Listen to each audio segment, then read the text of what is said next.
It's actually thecoolhunter.net, not .com, but you'll find it anyway. I am going to talk about 3 things today, and not one of them is technology. I'm talking about design, I'm talking about communication, and I'm talking about customers.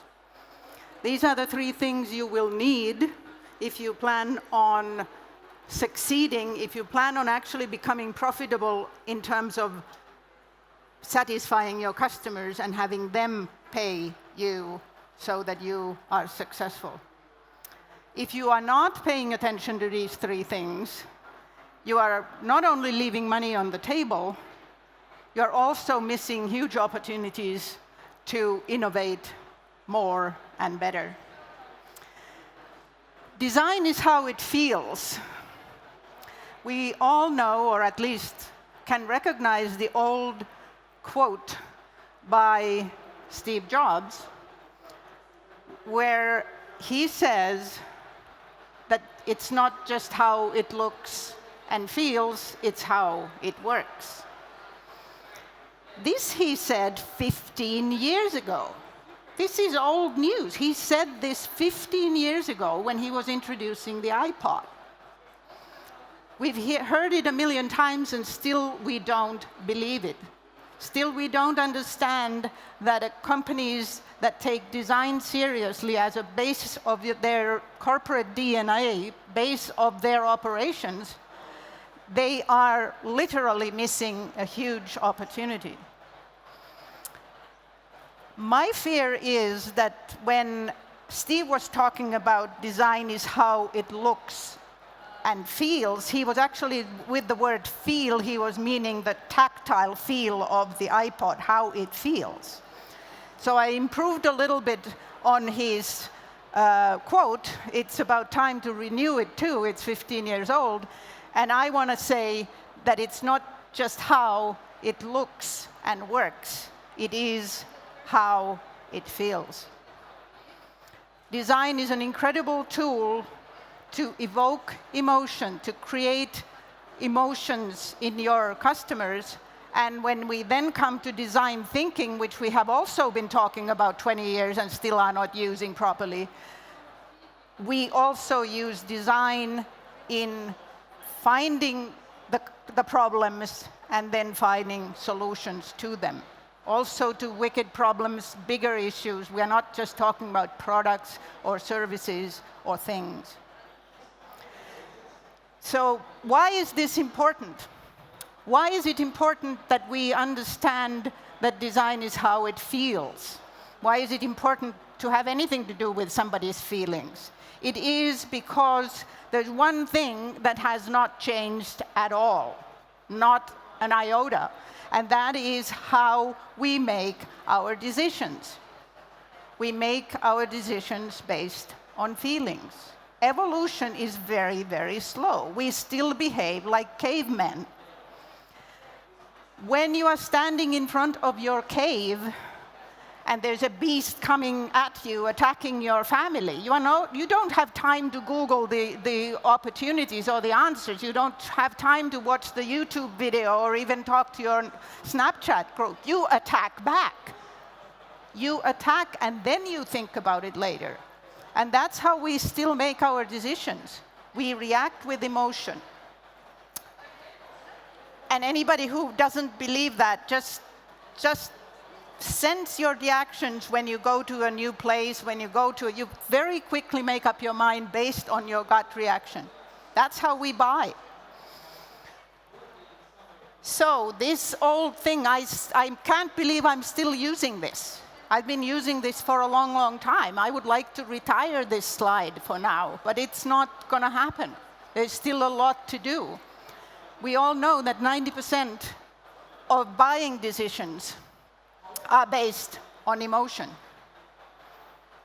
We buy based on emotion, and then we explain it later. We rationalize later. We know that 90% of communication is nonverbal. It's not words. And yet we base a lot of our actions on words, on things that people say to us, on things that we read about. and yet communication is everything but. We know that 90% of mental activity is subconscious, which basically means we have no effing clue what we are doing most of the time. It's subconscious. We still behave like beasts in many, many ways. Feelings are very difficult to describe. Reactions are very difficult to describe. And I'm getting somewhere with this, so bear with me for one more thing. And that is the first three kind of lead to the last, which is that 90% of brand is emotion. Brand is not what you do. Brand is not what you say. Brand is not some folder in your design guy's computer.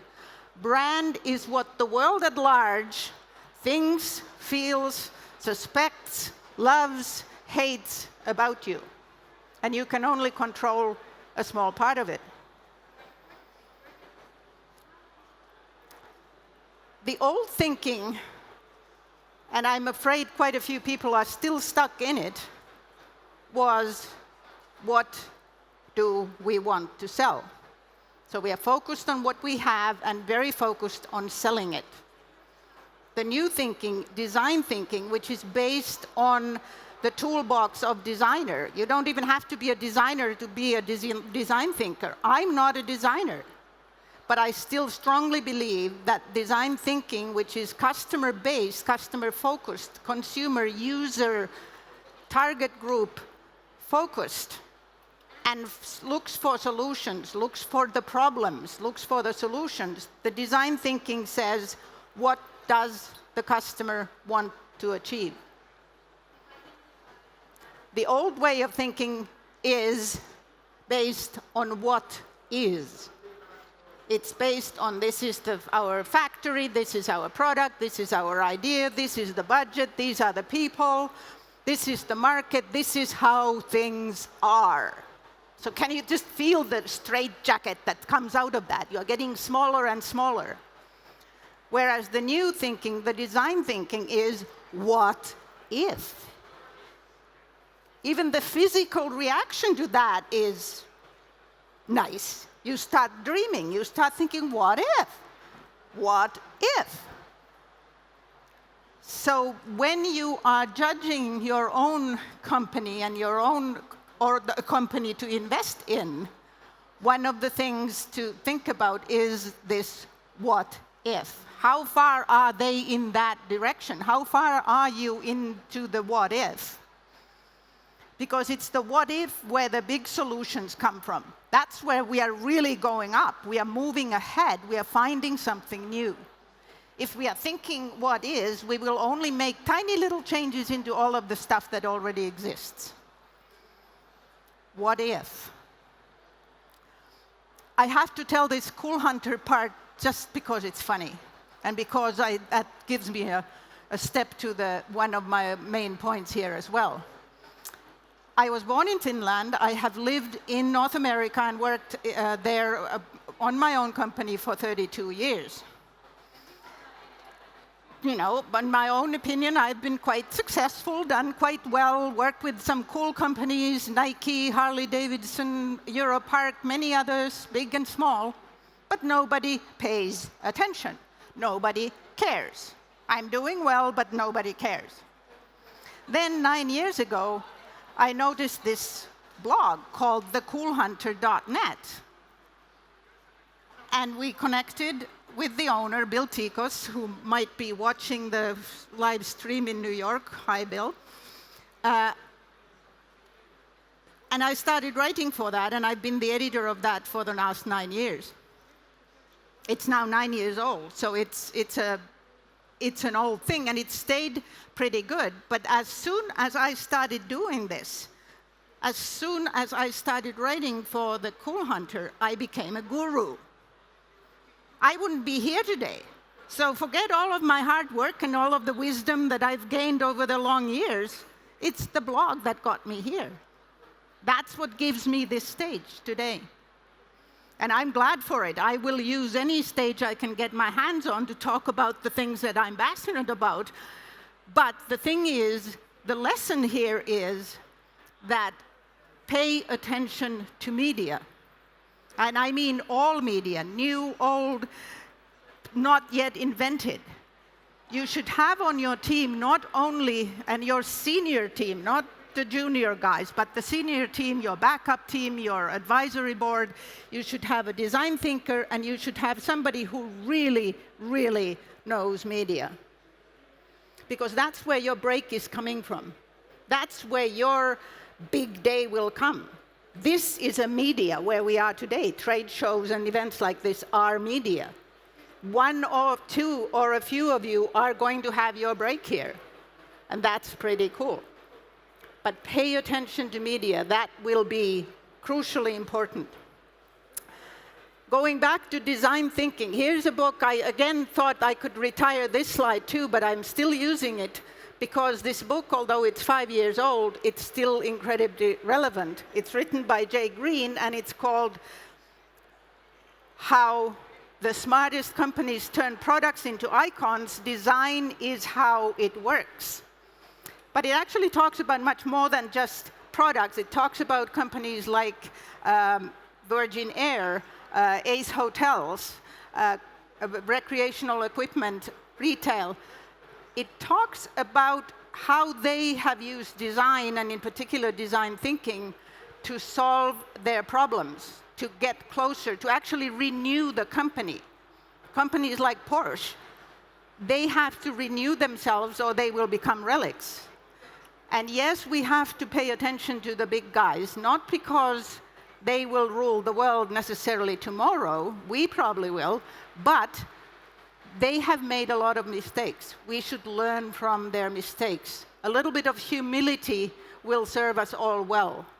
Let's learn from those who have actually made the mistakes already. And this book is worth reading because it's not boring, it's not theoretical. And what he is looking for is what is typical of a company that is using design smartly in the entire business process. And he found three things. One is that they are committed to design and design thinking from the top down, from the whole team. Everybody knows that it is a key issue. It's brought up in every meeting. It's brought up in every decision-making process. The second one is that they boldly experiment constantly. You don't tinker till it's perfect. You get it out there, not necessarily to your main target group, but you get it out there enough people and in enough versions that you keep getting the feedback loop going. Have people play with it, whatever it is, and you will get more answers that you will get if you make it perfect and then realize it doesn't work. And the third one, which I think is the most important one, and the fullest of potential for all of us, is that they constantly observe customer behavior. The important words here are observe and behavior. We don't know why we behave the way we do, so asking 6 million ways is useful, but it doesn't give you the full picture. You have to observe how your customers behave. Get close to them and live their lives, as much as possible.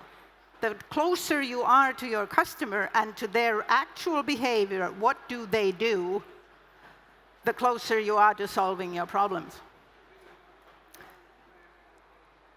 And I'm going to finish with my favorite design thinker, Walt Disney. If somebody had told me 30 years ago when I moved to North America, a design snob from Finland, that I would one day be running around the world talking about Walt Disney, I would have said, no way, that's never going to happen. But I've gotten to know the man and the business person that he is, and I really have become a huge fan. I'm also a huge fan of Disneyland, which is very close to me because I live in Vancouver. And Disneyland is the place where a lot of Walt's really beautiful ideas came to fruition. Here he is. This is probably, I would say, 1961, just based on what Walt looks like. and it's probably about 6 a.m. in the morning. When he finally got Disneyland opened, after 300 financiers turned him and his big brother down because his idea was too different. They said it's not going to work, and more specifically, you are not going to make any money. They were what is, and Walt was what if. He finally got the money, and he opened Disneyland exactly 60 years ago, on July 17th, 1955. And what he did was he had an apartment built for himself above the fire hall in the main flag square so that he could be present. This is a serious executive. This is a guy who runs a business empire. And he wants to live in Disneyland. He wants to live in Disneyland because he wanted to be there early in the morning to watch the cast members do the cleaning and prep jobs. So here, for example, they've had the streets have just been hosed, and the cleaning guy is cleaning the tracks of the trolley, and Walt's talking to him. Another reason why Walt wanted to live there was that he would be present when the gates opened, depending on the day, but 7 or 8 a.m., because he was already famous. So at the time when the guests came in, they would be asking for his signature and taking his attention. So if he wanted to talk to the cast members, he had to do it before the door opened. Why he was the design thinker, in my mind, was that he did the 3 things that we were just talking about here. Total commitment from top down. Well, yeah, this guy is at the top, and everybody else in the team was totally committed, and still is, to creating an environment, designing an environment where people would feel happy for one day of their lives, where nothing from the outside would interfere with their happiness. And Walt used all of the tools that he had learned from the film business and all of the artists and designers he had to make this happen. The second one we talked about, which was the constant, bold experimentation. Disneyland is, in fact, a big experiment. Walt said, Disneyland will never be completed as long as there is imagination in the world.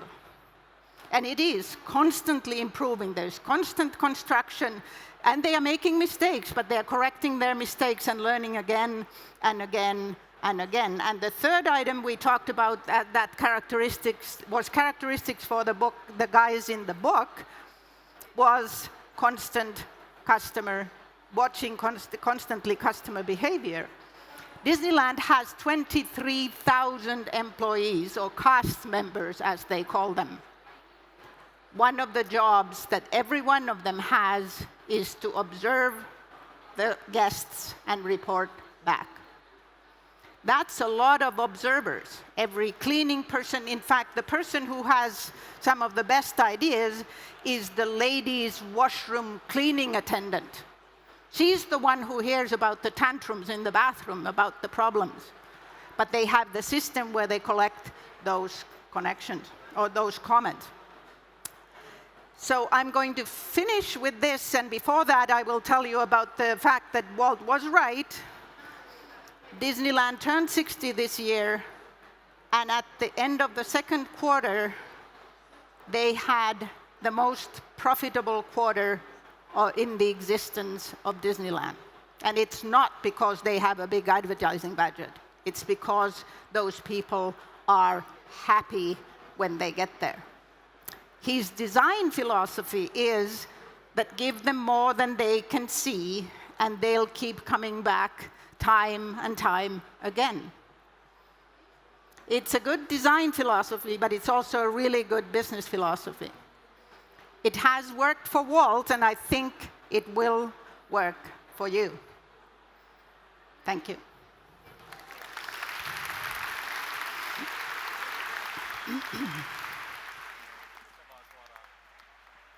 Kiitos.